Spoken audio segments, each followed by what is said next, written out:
Hello dear students, मैं doctor Dinesh Kumar आप सभी लोगों का फिजिक्स हाईवे चैनल पर एक बार फिर से स्वागत करता हूं। डियर स्टूडेंट्स, आज हम लोग डिस्कस करेंगे बीएससी फिजिक्स फोर्थ सेमेस्टर की perspective of modern physics unit 1, जो है रिलेटिविटी एक्सपेरिमेंटल बैकग्राउंड।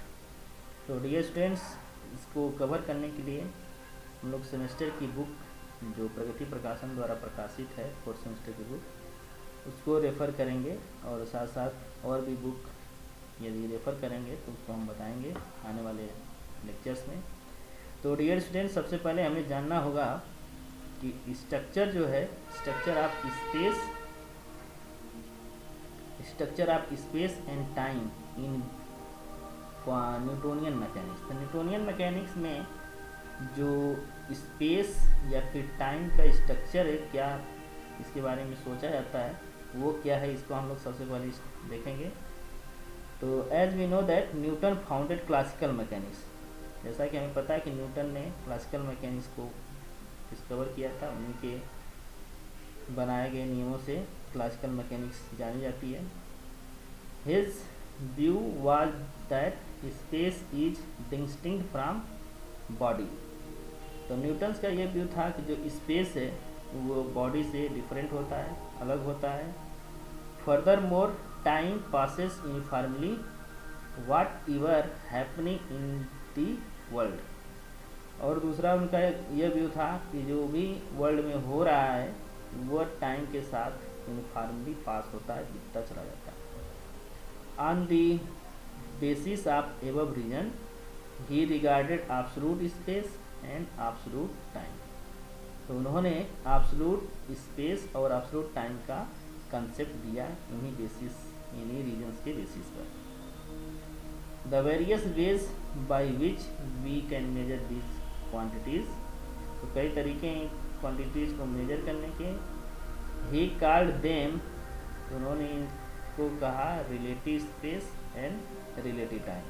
तो और जो दूसरे जो क्वांटिटीज़ हैं जिनको हम अलग अलग तरीके से मेजर कर सकते हैं, उन्होंने रिलेटिव स्पेस और रिलेटिव टाइम का नाम दिया।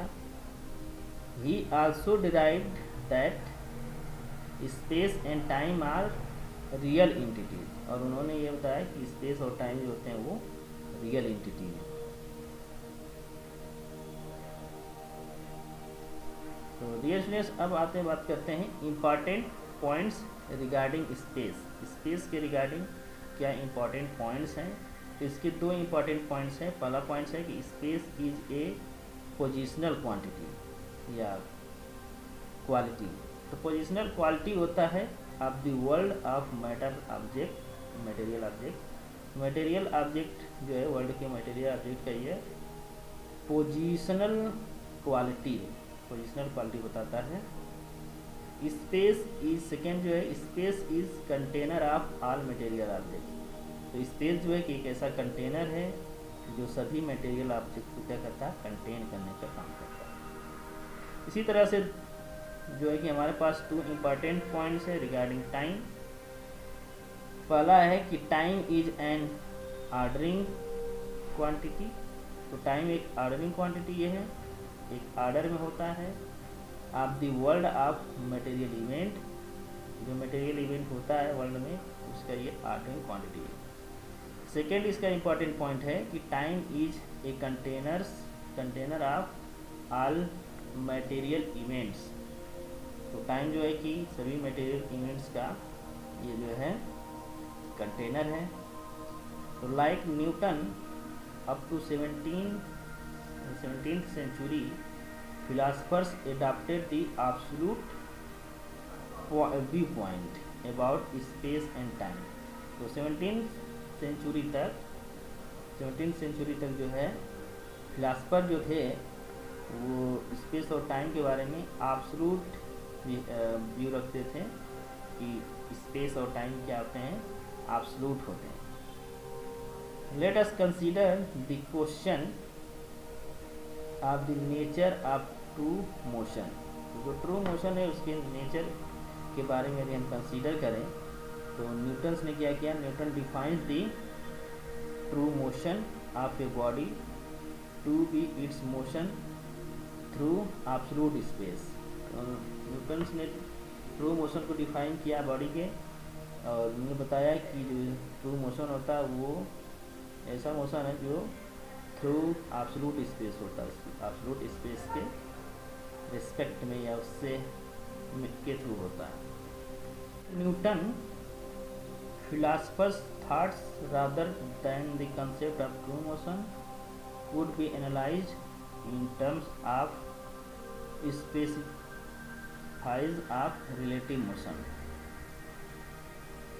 तो न्यूटन के बाद जो फिलासफर थे उनका ये सोचना था कि जो ट्रू मोशन का कंसेप्ट है उसको हम रिलेटिव मोशन के फॉर्म में स्पेशलाइज कर सकते हैं, उसको पढ़ सकते हैं। The equivalence of all inertial frames that has been called the relativity principles of Newtonian mechanics। तो जो सभी जो इनर्शियल फ्रेम्स है जिसको हम लोग आगे स्टडी करेंगे, इसका जो इक्विवेलेंस है उसको हम रिलेटिविटी प्रिंसिपल कहते हैं न्यूटोनियन मैकेनिक्स का। और नेक्स्ट बात करते हैं रेफरेंस ऑफ फ्रेम। तो रेफरेंस ऑफ फ्रेम जो होता है ये दो टाइप्स के होते हैं, इनर्शियल एंड नॉन इनर्शियल। तो वन बाय वन हम लोग इनर्शियल और नॉन इनर्शियल पढ़ेंगे। तो जैसा कि the motion of a object has no meaning unless it is describe with respect to some well defined coordinate system. तो किसी भी बॉडी का जो मोशन है उसका कोई मीनिंग नहीं रहता है जब तक कि हम उसके मोशन को किसी कोऑर्डिनेट सिस्टम के रिस्पेक्ट में डिफाइन न करें। Coordinate system is known as reference of frame या फ्रेम ऑफ रेफरेंस। कोऑर्डिनेट जो सिस्टम होता है उसको हम फ्रेम ऑफ रेफरेंस या रेफरेंस फ्रेम बोलते हैं, जिसके रिस्पेक्ट में हम किसी भी बॉडी का जो मोशन है उसको हम डिस्क्राइब करते हैं। The velocity is now measured with respect to this frame of reference। तो जो ऑब्जेक्ट या बॉडी जो मूव कर रही है उसकी जो वेलोसिटी है उसको हम ये जो रेफरेंस ले रहे हैं फ्रेम ऑफ रेफरेंस या रेफरेंस फ्रेम, उसी के रिस्पेक्ट में हम क्या करते हैं मेजर करते हैं। And the position of a train can be found with respect to a platform on which we stand. तो जैसे कि हम किसी भी स्टेशन के प्लेटफॉर्म पर खड़े हैं तो जो ट्रेन का पोजीशन होगा वो हम प्लेटफॉर्म की पोजीशन के रिस्पेक्ट में ही बताएंगे कि वो प्लेटफॉर्म से कितना दूर है या कितना पास है। तो उसी तरीके से हम जो है कि अलग अलग फ्रेम ऑफ रेफरेंस कंस्ट्रक्ट करते हैं। तो यहाँ पर जो है the platform is said to be constitute of a frame of reference. तो यहाँ पर जो ट्रेन का डिस्क्रिप्शन है उसके लिए ट्रेन जो है प्लेटफॉर्म जो ट्रेन का वह जो है फ्रेम ऑफ रेफरेंस का काम करेगा। Thus any system related to which the motion of an object can be described is said to a frame of reference. तो कोई जो सिस्टम है उसको हम फ्रेम ऑफ रेफरेंस कर सकते हैं, जिसके रिस्पेक्ट में हम किसी भी ऑब्जेक्ट के मोशन को क्या करते हैं डिस्क्राइब करते हैं। तो किसी भी ऑब्जेक्ट के मोशन को यदि हम डिस्क्राइब करने के लिए कोई भी फ्रेम चूज करते हैं, कोई भी रिस्पेक्ट लेते हैं, ओरिजिन लेते हैं, तो वो जो है कि उसका फ्रेम ऑफ रेफरेंस हो जाएगा। There are two types of frame of reference. पहला है इनर्शियल या फिर इसको अनएक्सेलरेटेड फ्रेम भी बोलते हैं, और दूसरा है नॉन इनर्शियल या फिर एक्सेलरेटेड फ्रेम्स। दो तरह के फ्रेम्स हो गए, इनर्शियल और नॉन इनर्शियल या फिर अनएक्सेलरेटेड और दूसरा एक्सेलरेटेड। तो आते हैं पहला जो फ्रेम है उसको देखते हैं, inertial frames. A frame of reference is said to be inertial when bodies in this frame obey Newton's law of inertia and other laws of Newtonian mechanics. तो ऐसा फ्रेम ऑफ रेफरेंस जिसमें body कोई भी object या body जो है कि उसमें मोशन कर रही है, तो वो जो है न्यूटन्स का जो फर्स्ट लॉ है या न्यूटन्स लॉ ऑफ इनर्शिया है उसको, और दूसरे जो न्यूटोनियन मैकेनिक्स के लॉ है उसको यदि ओबे करता है तो ऐसे फ्रेम ऑफ रेफरेंस को हम इनर्शियल फ्रेम ऑफ रेफरेंस बोलते हैं। तो according to Newton law a body not acted upon by any external force, that is no external force act on the body, its acceleration remains zero। तो Newton के law के according यदि किसी भी body पर कोई भी एक्सटर्नल फोर्स नहीं वर्क कर रहा है, यदि एक्सटर्नल फोर्स क्या है, जीरो है, तो उस पर उसका जो बॉडी का एक्सेलरेशन होगा वो भी क्या होगा, जीरो ही होगा। यानी in other words, if the body is at rest it remains at rest, but if it is in motion it remains moving with the same speed in the same direction। तो इसका मतलब ये होता है कि यदि कोई ऑब्जेक्ट जो है रेस्ट में है, यदि इसकी वेलोसिटी क्या है, जीरो है, तो वो रेस्ट में ही रहेगी, और यदि वो मोशन में है, यदि भी जो इसका वेलोसिटी नॉन जीरो है तो वो नॉन जीरो रहेगा, वही स्पीड रहेगा, सेम स्पीड, और जिस डायरेक्शन में मूव कर रहा है उसी डायरेक्शन में वो मूव भी करेगा। The law of mechanics are the same for all inertial frame of reference. तो जो मैकेनिक्स के लॉ हैं वो इनर्शियल फ्रेम ऑफ रेफरेंस में सेम रहते हैं, ठीक है। Hence the frames related to which a body can not act upon by any external force remains unaccelerated are called inertial frame. या फिर हम ये कह सकते हैं कि कोई भी फ्रेम जो कि बॉडी के रिस्पेक्ट में लिया जा रहा है, यदि उस पर कोई एक्सटर्नल फोर्स वर्क नहीं करता है तो इसका मतलब ये है कि वो बॉडी अनएक्सेलरेटेड होगी, और ऐसे हम फ्रेम को हम इनर्शियल फ्रेम कहेंगे। यानी अनएक्सेलरेटेड फ्रेम जो होगा वो क्या होगा, इनर्शियल फ्रेम होगा। Let us consider a coordinate system, जो कि फिगर 1 में दिया गया एक coordinate system X Y Z coordinate system, to which a body is in motion has coordinate x y z, as the body is not acted upon by an external force। तो इसका जो force होगा along x direction, y direction और z direction, या फिर force का x component zero होगा, y component भी जीरो होगा और z कंपोनेंट भी जीरो होगा। यानी m d2 x upon dt equal to zero, और m d2 y upon dt2 equal to zero, और m d2 z upon dt2 equal to zero होगा।